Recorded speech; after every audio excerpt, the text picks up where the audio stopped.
So you want to be an entrepreneur. You are in college, maybe even in high school, and you've got this dream about changing the world, making some real do-re-mi. So do you drop out of college to chase this dream? I mean, it's risky. Well, we're going to be talking about that and entrepreneurship generally, and also venture capital. Generally speaking, I am here with Sabyas. He is one of the partners over at Moneta Ventures. Moneta Ventures is the most respected, arguably the most respected venture capital company in the region. How are you doing today, Sabya? Doing great, Mark. Thanks for having me and for those kind words about Moneta. You bet. Well, I mean, and I have kind words about you as well.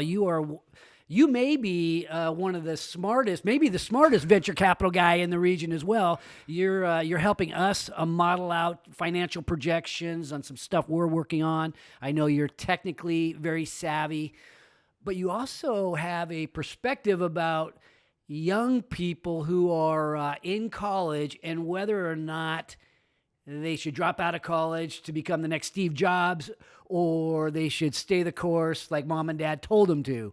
Thoughts?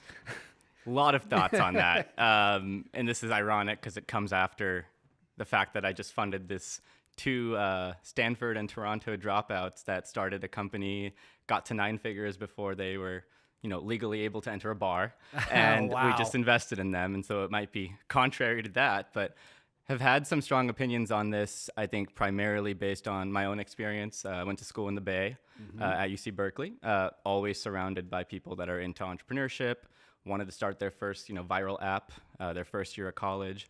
Many of them dropped out. They had their first exit before I graduated. Wow. And so how are you feeling? You're sitting there at Berkeley. Did you go to, you went to business school there or just undergrad? So I had a whole 180. I went in pre-med and it came out computer science at the other end. Oh, okay. Didn't do finance until I graduated. Gotcha. Okay, so you're going through college, still trying to decide what you're going to be when you grow up. And you're seeing real success stories happening right before your very eyes. And so what's the emotion when that happens? Is that like I've always been a high achieving kind of guy, and a lot of high achieving people have their self-worth tied to the relative self-worth of the peers around them, which I think is problematic, but at Berkeley it was very evident. And so it was intimidating. It was a bit disheartening because I've always wanted to be ahead of the curve in some senses, and many of my peers as well. And so 4 years in college, finding my way through my majors and realizing I didn't start an app when I was graduating. It's a weird feeling, and it's odd to feel disheartened by that. And in hindsight, it was just very short-sighted, and it was just the world that I was in. But what I learned looking back, it's a very, very small percentage of people that do it, that succeed, and don't have the need to go back to school to be able to succeed. And the way I see it, I went to Berkeley, which has produced a lot of great entrepreneurs, great founders. And there's a dichotomy. The people that went there, they had the resources, the network, the sophistication to be able to jump into a startup. They knew people that could fund them. They had advisors on their board where they didn't need business experience to launch a company. It was just location for them. That's not necessarily the case across the board. And so the idea of jumping in and starting your own business without prior business experience is alluring, and you work for yourself early on. You don't have to go through the grind. In my view, the first 2 to 4 years of your first job out of college teach you more than the last 6 years of whatever you've done. You really don't know how a company operates. You don't know how to be a part of a team building a product. And that learning, I think, doubles or triples your chance to be able to start a business as a young founder. And now looking back, I staunchly believe that. And that might be a contrarian point of view. Yeah, you just invested into this company that's thriving. Yeah. And these, how old are these people you invested into? Now they're 22 and 23. Incredible. So they started a few years back. 18 and 19. So here's one example of something you did that they're the example. They're the I guess the very elite. The exception to the rule. The exception, I think. yeah. I've had talks with them, and the founder, his name is Swish, just a really all-star guy. If my name was Swish, I would probably drop out of college too. Swish and Onik, and went to great schools, great networks, but were able to surround themselves with advisors early on, with mentors that are in the venture and startup community, and lean on their advice, their network to kind of artificially accelerate their own experience, get that credibility and exposure. Most people don't have that. I think it's a form of privilege to be able to access those networks, and it's not commonly had. And primarily, unless you're in the Bay Area or in a major tech hub, you don't have access to that. But if you do, maybe that gets you forward. But I think they are the exception to the rule. Okay, so thinking about that, yeah, I think there's a lot of people that probably are listening to this going, I get it. We're talking about the rocket ship type of companies, right? Let's differentiate between normal small business, the brick and mortar, and the companies that might launch themselves into the stratosphere, like an Apple or something like that, a tech company that's really going to grow fast. So you're going to college, and some people are thinking, maybe I want to open up a small business. That's not really what we're talking about. We're talking about quitting, starting a tech company, getting venture capital, and taking it to the moon. How many people really want to do that? How many people really are content? Because I know plenty of people that drop out of college just because, they don't really know where it's taking them. And I wonder to myself, how many people are thinking, I just am kind of bored with college, and so why not be a startup? And how many are so ambitious that they really want to take that risk and seize that potential opportunity? Definitely. And I think, at least where I went to school, it was a bubble that might not be representative of the entire population. Just people that have seen that their whole lives, idealize the tech founders and startups, illuminaries of our generation, and want to follow in their footsteps. Were you one of those at that time? I was, as soon as I realized that medicine was not for me. Oh, okay. So there was that. So you had this dream of being what, a doctor? Being a doctor. Being a doctor, and then when was that moment when you? See, I had that kind of same moment. I was going to be a pro football player. Yeah. And only one thing stopping me: athleticism. And I realized that probably somewhere in high school. So, when you sort of give up on that dream, was there a period was it a quick flip? Like, I don't want to be a doctor. Now what am I going to do? Or was it, I don't want to be a doctor because I want to be a venture capitalist or something else? Not at all that. For me, it's cultural as well. I grew up in a South Asian household where, my parents weren't so much like that, but the community is, going to be a doctor, an engineer, or a lawyer. It's a common stereotype, but was accurate. So that's what you wanted to do. That's what I wanted to do. Yeah. My mind changed early on and took some time to convince myself to pivot and the uncertainty, and decided I wanted to go into tech. So I went and worked at a venture-backed startup that had raised a Series, I think, C. They were raising a Series D round of funding, doing very well. I might have gone and worked for them. But that just became my new focus. It's kind of an entryway into this startup ecosystem, make some connections, meet founders, investors, and so on. That would have been the route that I was taking. And where I ended up, I'm very transparent about the fact that I fell into venture capital, right? It was like joining a startup. Lokesh, who started Moneta, was my mentor since I interned at his last company. And provided so much guidance. He's the reason I went to Berkeley. He knew that I was not going to stay pre-med.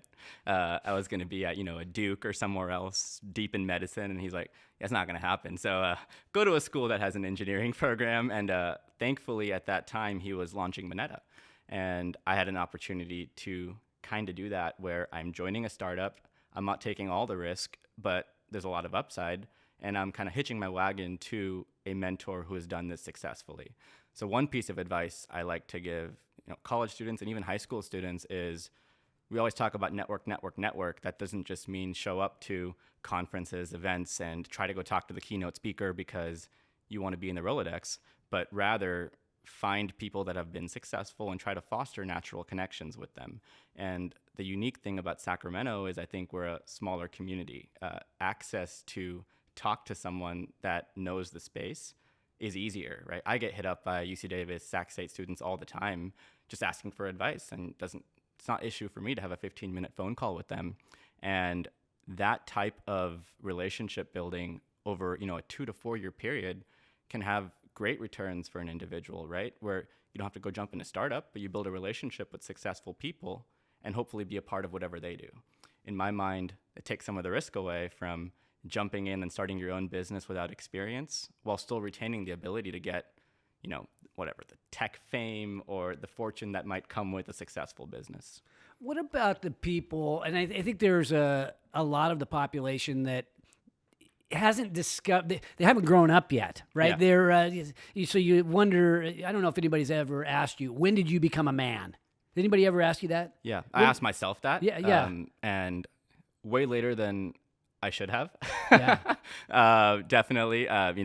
In academics, very like pigeonholed into that versus taking charge of your own life and, landing your first job and doing what you need to do independently to sustain yourself. So it took a while to get there. And honestly, it wasn't until way after graduation that I got in that mindset. Mm-hmm. And, I, looking back, was finding myself for a long time. And I think that's very common, right? We can't expect you to know what you want to do for 30 years at the age of 18.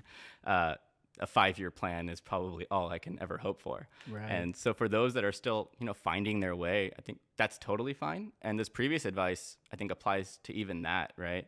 When you meet with young founders, right, you don't like it to be transactional where they want something from you at that moment, and that's kind of a turnoff, right? So regardless of where they are in their lives or what they want to do, if they have an interest in retail, if they have an interest in tech, being able to just talk to people and develop those relationships, regardless of where they are in their journey, I think is just a good long-term investment. Yeah, I like the way you use the term investment because I think a lot of young people don't really think about the compounding effect of these relationships, right? And showing up and being great, right? And really putting yourself out there in a way that is exceptional, whether it be an early job, a co-work, an event with a bunch of founders and some investors, even if you're just showing up to, to learn a little bit. If you can make an impact on somebody, that's an investment, and an investment that can pay. And so I think getting used to making those investments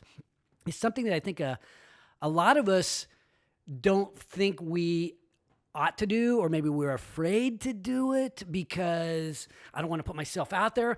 We don't know what our dream is. I mean, I wanted to be a pro football player. You're going to be a doctor. It's like, well, I'm not sure what I want to be when I grow up. I feel like I'm almost in the wrong party if I show up at a startup event. Yeah, and back to my whole point about living in a bubble. We have this Berkeley mindset of these are the people that only do this, right? But that's not representative of the population. So what you're talking about is people that have dreams that are constantly evolving and iterating. I interned at a tech company when I was going to Berkeley to be pre-med because I enjoyed the founder. That paid dividends because 5 years later, I got an offer back from the founder to come join him. And it definitely was an investment that was completely tangential to what I wanted to do at the time. Good experience, didn't pay off right away, and now I'm in a career that I love. And for folks, especially locally, I get to mentor a lot of students from Sac State through the Carlson Center and otherwise that reach out. And from their standpoint, they're figuring out what they want to do. They're earning their associates or their bachelor's degree, and a lot of times don't have access to the same networks, right? Yeah. For them, like, how do you manufacture that success or that network around you? It can be done, right? And for me, I spend a lot of time reading about these things. There's some very easy steps on how to manufacture both authenticity and your network. It's almost like a guideline for them to be able to step 4 steps ahead and get to that level of a network that students at Berkeley or Stanford might have just by virtue of being there. If they can do that and start building those relationships, it makes a huge difference for them in 2, 3, 4 years.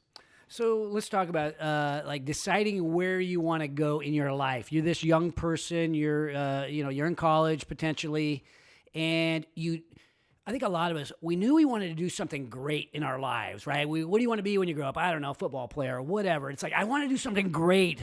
And entrepreneurship, owning your own business, really puts you at least in a position to do something very, very special versus getting an ordinary job and working for the state, or no slight on our people that keep the roads safe, but when you have your own business, when you are the entrepreneur or part of a founding team, you really are in a position to control your own destiny and do something very, very special. But what if you don't know what that is yet? Yeah. Right? How do these discoveries happen? Yeah. So my earlier point about thinking about the first few years of your first job almost like an apprenticeship. Regardless of what job function you play, you might be in operations or finance or sales or marketing or engineering, but you don't know what you want to do in life. You might even just be generalist. I'm a jack of all trades. I'll do what needs to be done, join an early startup, and whatever the CEO tells me, I'm there to do it. That's such a great way to learn what you want to do because, like most startups, you wear 15 different hats if you're one of the first 50 employees. So for folks that really want to become an entrepreneur, instead of just, throwing a dart at a dartboard and hoping it sticks, is trying to treat that as an investment into your entrepreneurial education, right? Where I found someone that knows what he's doing and I want to build along with it, figure out what I like, and maybe do something of my own afterwards. Yeah. I feel like that's a good way to look at it. But the other side is what I was talking about, idealizing entrepreneurship. There's a sliding scale. Like you mentioned a state job, and I'm jealous of my friend's future state pension after I learned about the economics. But there's a state job. There's blue chip companies. Work at Intel and Folsom. My dad was there for a long time. Stable, well paying, everything else. But then the entire gamut spreads all the way to these early startups with ideas in a garage to well funded companies that are still paying well, give you an upside and everything else. So people think of it as almost a binary thing, but it's really not, right? There's many stages that you can enter, whether it's in tech or other small businesses, that allow you to have that startup experience, not on your own dime, learn a lot and figure out what you like. Yeah. No, I like that. I mean, people ask me sometimes, Mark, I know I want to do something great, but I don't have a vision. I don't have the big dream. I talk on the show a lot. My dreams about igniting an entrepreneurial revolution right here in the hometown we love, but people don't have that yet, right? Because it just hasn't, manifested itself for them yet. And one of the things that I suggest that they do is, if you don't have your dream yet, go be around somebody who's got that dream, because it can be infectious.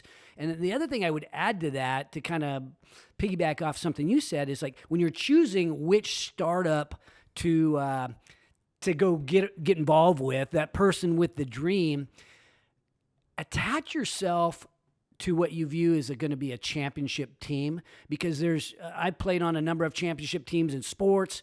I've built a couple of what I think are championship type companies. And if you are in the early stage employees of a real championship team, there's nothing more rewarding than being a part of that team. You don't have to be the CEO to have it be a really, really cool experience. And I think if you're a little choosy on which startup you get involved with, go for the one that you really believe in. Almost like I would say, put your venture capital hat on a little bit. Pretend you're a venture capitalist. Which one of these things is going to go to the roof, and go put yourself on that team, and then give everything you have to that effort. And if you choose that to be a construction company, give everything you have to that construction company. If it's a tech company, give everything you have, and help that team get to the championship. And good things happen for you when you commit like that. Totally. And I mean, you said infectious, and it just becomes infectious to you both while you're working there, but also after the fact, when many people are evaluating their first job offer, or like you said, working at a startup or a construction company for that matter. The usual metrics are, hey, what's my compensation? What are my benefits? Which is all fine, right? That's necessary. But the ancillary benefits that you don't think about is who you associate with. And the founder that you work with, your manager, people that have to have your back and you're going to have theirs. That's a lifelong relationship you build. And they're going to be the ones referring you to your next job. And they're going to be the ones to really look out for you. But the other side of it, when you put your investor hat on, is, the team is what matters. And when you think about working specifically in tech at a venture-backed startup, it's not just that company, the investors around that company, those investors, other companies that they've invested in. Just by virtue of working there, you have access to this wide network of places that's going to be your next job or your next co-founder or something like that, right? That people don't think about when they evaluate it. They might jump for the highest base salary instead of thinking about, what does my life look like 5 years out? And what can I do now to ensure that I have that network in the future? And that's what I encourage a lot of my friends. Like, I help them evaluate their comp packages and everything else. I was like, hey, these two are equal on face value. This one pays 10K more a year. Look at who's invested in this company and who you want to surround yourself with. And that intangible benefit for, a recent college grad's first job is often overlooked, but I think incredibly important. I agree. Be part of that championship team. And I think you mentioned that the comp package, and we'll just stay on the sort of the VC backed or the angel backed companies. In many cases, once they're VC backed, they're putting together stock option pools as part of the comp package. Talk to us a little bit about that. I mean, you have an investor hat that you put on. If I'm an employee or I want to be a part of one of these rocket ships. When can I expect to get a stock option package? Do I need to be in at the ground floor? How does that work as an employee? What we encourage our companies to do is have everyone have some sort of stock in the company. It creates an ownership mentality that regardless of the dollar amount, they feel invested in and a part owner of the business. So we want to ensure everyone is compensated with equity at some sort at every stage of funding. I think typically when you get past the Series B, C, D stages, it becomes a little different, more like a large public company with restricted options and things. But at the early stages, you should be very well rewarded. So we talked about angel investment.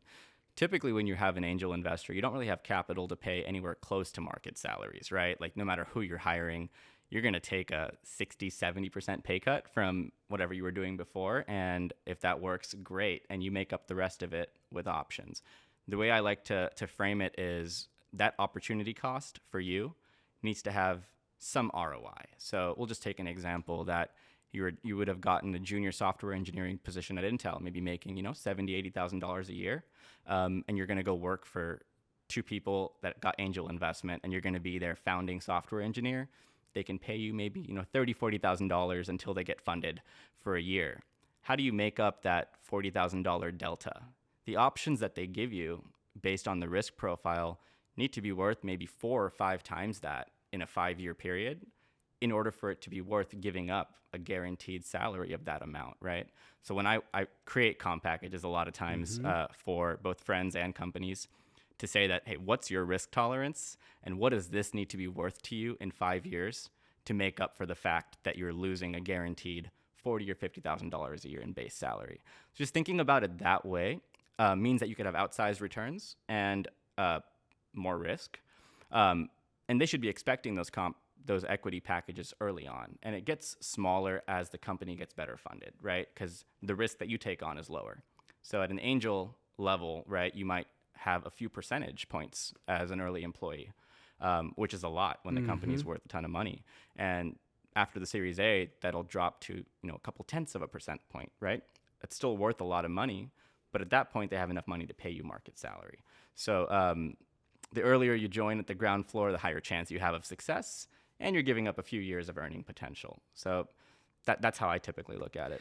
I like how you kind of use the risk tolerance, way of making a decision, because I think and a lot of that comes from who influenced you in your formative years, right? So if you grew up in a house where your mom and dad were both maybe employees or school teachers, maybe work for the government potentially. I think Sacramento's full of those people, right? We're now having an influx from the Bay Area of tech workers and people who have been exposed to venture-backed success stories.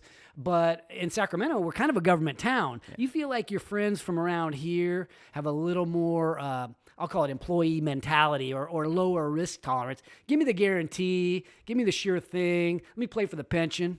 Yeah, it varies. One of my best friends works for Caltrans.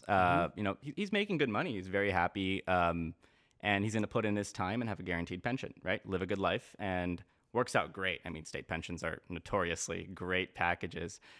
That's the mindset that, he loves. And it takes a certain type of personality to enjoy that the work is not what drives them. It's what it enables them to do outside of work. And I really respect that mindset.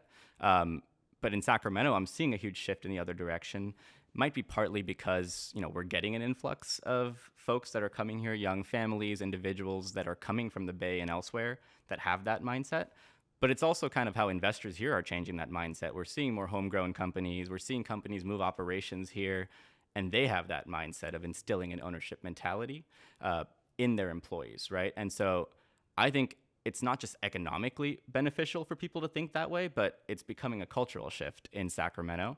But you're totally right? With the Intels of the world, VSPs, the government jobs, that's definitely been the mentality of people that grew up here and went through that.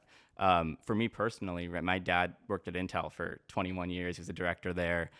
Great, stable, well-paying job. And, he was a first generation coming here from India. So, I mean, for him, it's amazing. So grew up seeing that, right? And that was my view of technology. Nowadays, that's completely shifted, where it really is, even at the early stages, as a software engineer, you're your own entrepreneur at someone else's company, is how I view it. My personal story in terms of risk tolerance is, like I was saying, I was going to go work at a venture-backed company, have some equity, and make good money, right? And you've seen how much money goes into these companies. You bet. They can afford to pay Google-level salaries and give you stock options. It's a little nuts sometimes, but that was a pretty high opportunity cost. And for me to join Moneta right out of college was, giving up 60, 70% of possible pay at that time. For me, it was a no-brainer, right? Like, knowing Lokesh and just believing in his success was one piece of it. But, he is one of the biggest inspirations for me in how I coach our founders, that I was not worthy of the amount of profit sharing and carried interest that I received at that time, right? His view was, if you are successful, you'll have earned way more than that, right? For a recent college grad to be coming in and owning a partnership interest in a fund is unique, right? And it's an opportunity that doesn't come by that often. But I gave up a lot to come and do that, right? And that risk tolerance has paid off because I've seen what Lokesh has done in the past. I've seen what he's done with his employees and everything else, right? He incentivizes everyone that works for him to be an owner in the company and share in his success, and we'll all share in the failures, right? So that type of incentivizing and coaching has served me really well. Yeah. I think everybody who knows Lokesh has this unique appreciation for his humility. Obviously, he's had a lot of success, and we're talking about Lokesh Sakaria. He's the founder of Moneta, so he's brought in yourself and others to really launch this very important venture capital company in Sacramento. And for those that maybe don't know what he was talking about, what Sabya was talking about for in terms of carry. Can you explain how that works? Sure. Yeah. Unless your investment works, you guys don't really have you don't make any money. Yeah. Sometimes the lingo gets completely lost when you're talking about it all the time. But pretty much how it works is we have investors that invest in us, and we invest in companies. When those companies exit, our equity is worth something. As we get the returns as the companies exit, we give that back to our investors. They're whole. After they're whole, we share in the profits. That's what carried interest, carry, is referred to, is the profit above and beyond returning investor capital. And usually the partners at a fund get to share in that, and that's where they make their money, right? If we're successful, our investors are very successful, but we're making money on that, right? Yeah. We're all financially aligned. And what I was going to earlier about, if you're a young person in venture, it's actually common misconception that VC is this glorious, high-paying profession. It's like a startup, right? When we're raising a small fund, you're not making finance money, right? You're really incentivized to go and make money for your investors, and then you have the real shot at the upside. And so we started a $25 million fund here, and all of us had the vision of, we're going to make our investors successful, but we're not getting rich off the salaries and overhead that we're paid, right? That's kind of typically how VC works overall. but most people don't realize it's the lowest paid of the finance world, which was interesting to me. Didn't realize that till I was 2 years into my career. But private equity, hedge funds, and the like. You hear about these, recent college grads making $300,000-$400,000 a year. Blows my mind. And venture is very much the long tail game. Yeah. Well, so breaking into venture capital. So who's a good fit to break into venture capital right out of college? That sounds like an exception to break in like that. It is, and I mean, I'll be fully transparent and candid about why it's difficult. Part of it is who you know, for sure, right? And there's just no way around that. There's ways to circumvent that, like I was mentioning with networking with folks, and I'll get to that in a minute. But if you want to break into a tier 1 firm, it's hard because you're competing with people that have years of job experience, MBA candidates and others, right, that are just all stars in their own right. It's difficult to compete against tier 1 them. venture capital firm, say in the Bay Area. Exactly. Right. Like you hear about like Sequoias and the others, right? And it's happened for sure. And there's exceptional young people out of college that will land those jobs. But the way VCs work is we raise a fund every, 3 to 5 years, 2 to 4 years. And we don't really hire until we raise a new fund, right? We start a fund, we have fixed expenses, and that determines our hiring process. So the supply of jobs in venture is really low.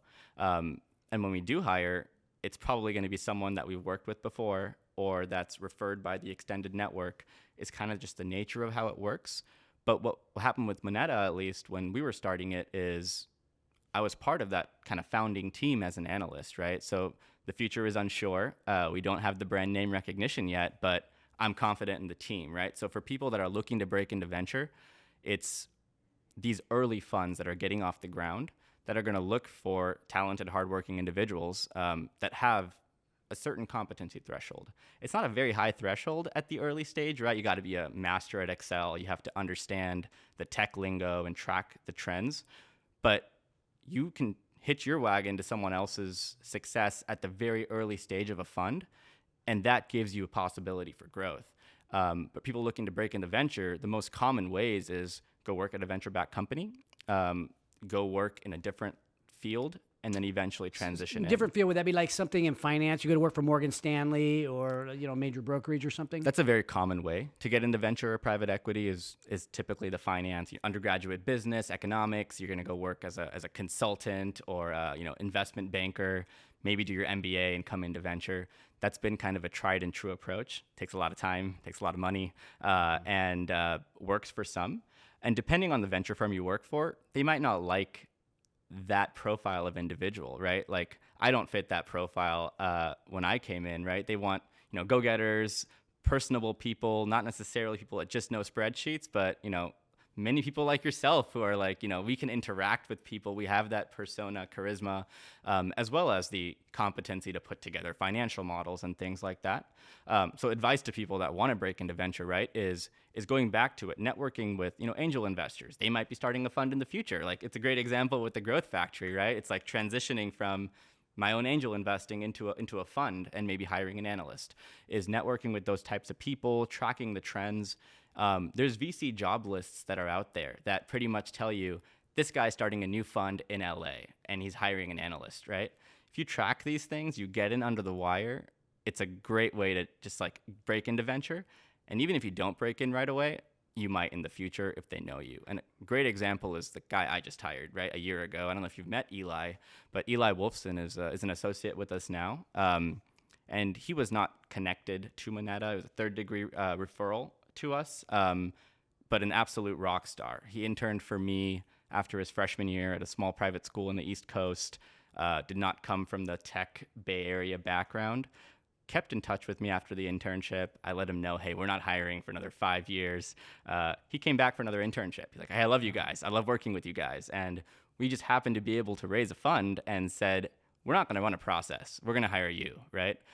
He put in the time and the effort to meet with us, maintain relationships, and landed the job without having to do anything after. So be an intern. That sounds like a great way to break in. You're in college. Don't drop out. Stay in school, my children.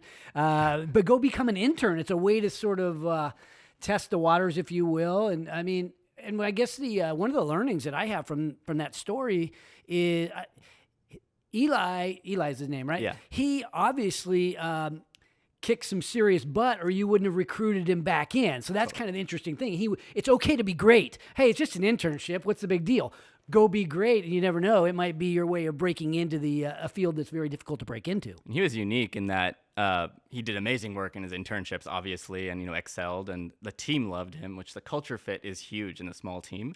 Outside of that, he would email me articles that were relevant to me. He would send me interesting Excel models and stuff he's working on that's applicable to the fund while he was in school when he had nothing to gain from it, right? Mm-hmm. That type of mindset is so genuine and really helped him land the job. But yeah, be excellent. Internships are great because venture is not for everyone. I'm 7 years into the career and it's been the only job I've had. And it's a different mentality that you got to sign up for a long time. So interning at a venture fund is great. I think the last 3 years I've run our internship program, everyone's been local. So from Davis to Folsom and all around Sacramento, I think we really try to do that and make sure we engage UC Davis students, Sac State students, and people that are from this area. So, I mean, we love that. And we think it's a great way for them to get their feet wet in the industry. Who should not do it? You said it's not for everybody. If someone listening going, hey, I'm thinking about it, yeah. Well, don't come knocking if. Yeah. So it is finance at that stage. At the analyst and associate level, it's a lot of finance and research. So if you're passionate about the industry, learning, researching, it's great, right? And Eli is really passionate about it, right?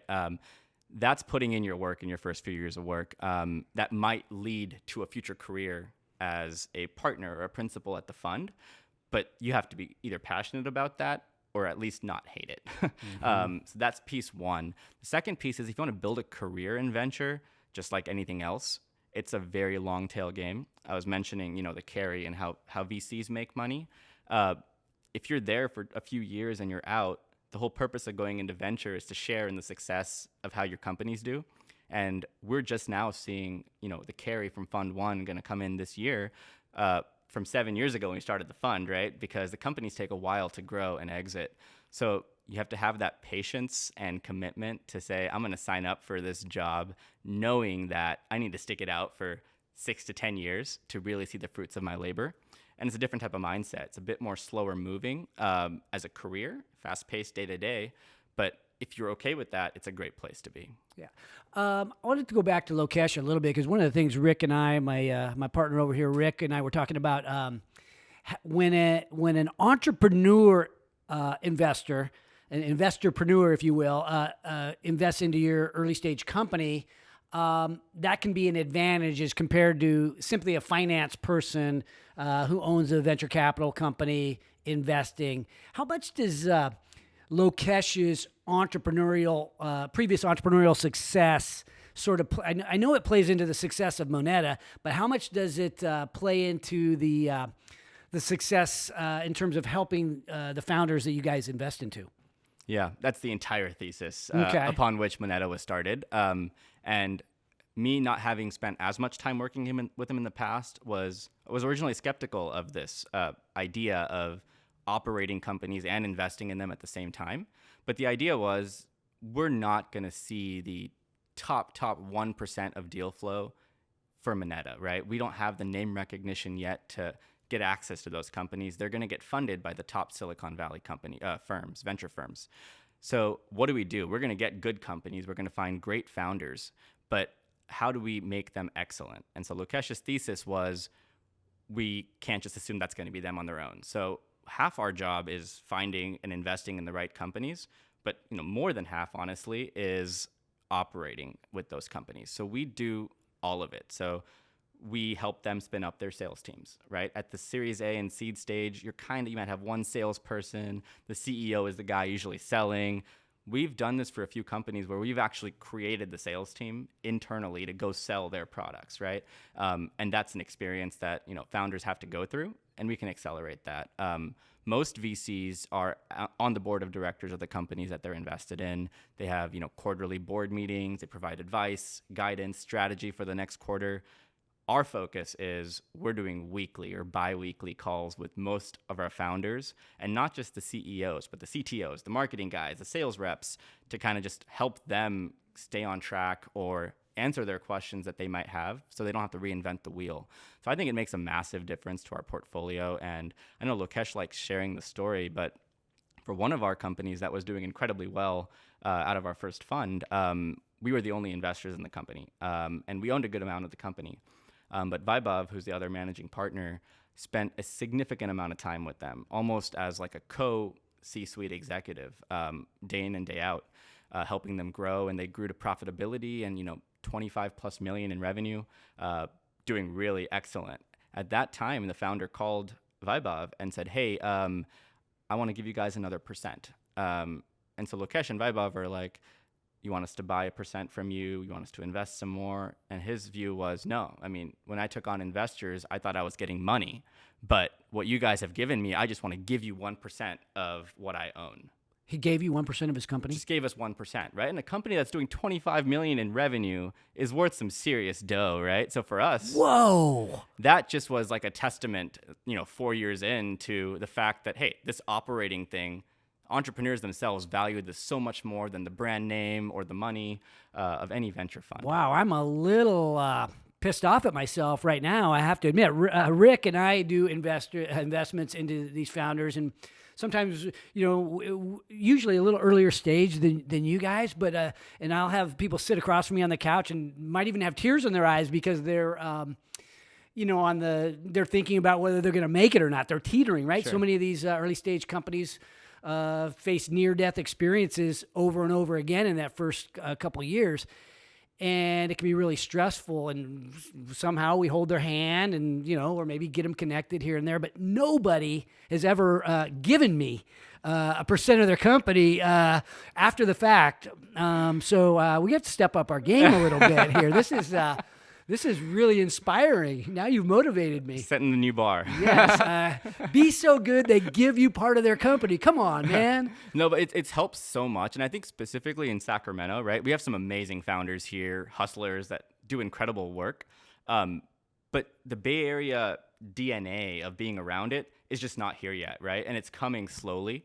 So until then, what can we do to kind of accelerate that growth or fake it till we make it from a founder standpoint is just get involved, help them operate, help them sell, help them hire, just add so much more value than just throwing more money at the problem. Wow. I kind of used the comment a few minutes ago. It's okay to be great, right? Even if it's your first job, it could even be Burger King, be great. Well, if you're a venture capitalist, just be so damn good that, you help these people succeed, because I agree Sacramento is sort of considered a second tier sort of place to look for their venture capital money, right? They're looking for the Sequoias and so on. So I love that. Well, let's kind of wrap a little bit. Any closing thoughts? And then I want to get your take. You mentioned Sacramento and kind of touched on it's changing, or it's beginning to change. And I would submit that we're at the beginning of something special, but I want to get your thoughts. Yeah, so I grew up in Folsom, around Intel, and that was tech for me, and that's what I heard about it.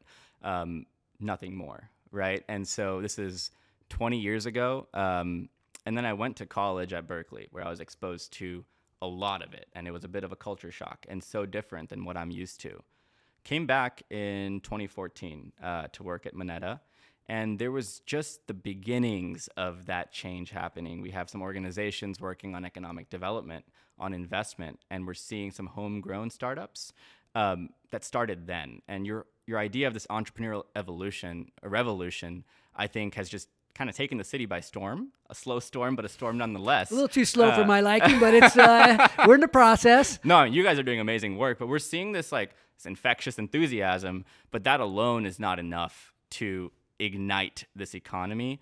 So what we're seeing is an influx of capital, an influx of talent, homegrown companies of people here that want to start businesses here, but also people from the Bay Area that are moving here. This whole remote work and everything else is inspiring that, and they know they can be in a lower cost of living region. Not really that low cost anymore, it's a I'm little realizing. higher, but it's still low compared to Silicon Valley. So, but they're able to do that now, and all these things coming together has, I think, created a new type of business economy here with startups, a lot more collaboration. City, county level folks are getting involved in enabling startups, right? Sacramento and California hasn't always been the most business-friendly place to start a company.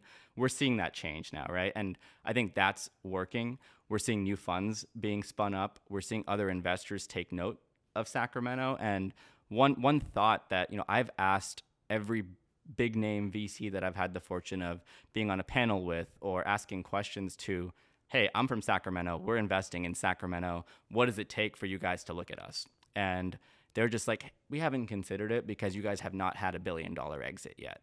And I've heard that 3 or 4 times independently, right? And while I don't subscribe to that mentality, I think you can be very successful without being a unicorn. To attract that kind of outside investment, we're like, oh, dang, this is a tech hub.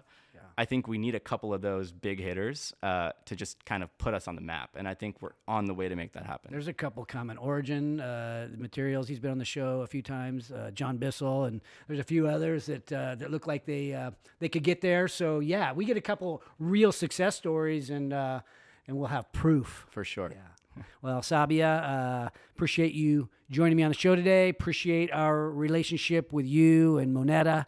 And I appreciate everything you do for this hometown that I love. No, thank you. And I know, trying to follow in your footsteps. Thanks, Mark. Thank you very much. Thanks. Thanks for watching today's show. My goal for every episode is that you find a takeaway, something tangible you can use in your business today. And if you have a comment about a favorite takeaway, feel free to put it in the box below. And if you have a topic that you'd like me to bring up on the show, don't forget to let me know. And also, don't forget to subscribe to our YouTube channel if you want to learn more about entrepreneurship. Because at Haney Biz, we are always by your side.